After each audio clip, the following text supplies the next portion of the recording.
बढ़ेंगे और खबर शामिल कर लेंगे। मुदस्सिर रफीक भट्टी की रिपोर्ट के मुताबिक टाउन कमेटी मानावाला के एहलकारों की मुबैना गफलत और लापरवाही से जगह जगह कूड़े करकट के ढेर लग गए।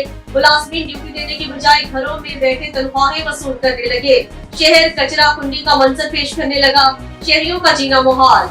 Manawala Khan colony, new Madina colony, मोहल्ला कादिराबाद, फैसल टाउन और दीगर मुकामात पर बेजा कूड़ा करकट के ढेर लग गए। इसके अलावा कीचड़ और फिसलन के बाइस राहगीरों का गुजरना मुहाल हो गया। मुतादिद बार टाउन कमेटी मानावाला के जिम्मेदारान की तवज्जो इस जानिब मबसूल करवाई गई, मगर उनके कानों पर जूं तक नहीं रेंगी।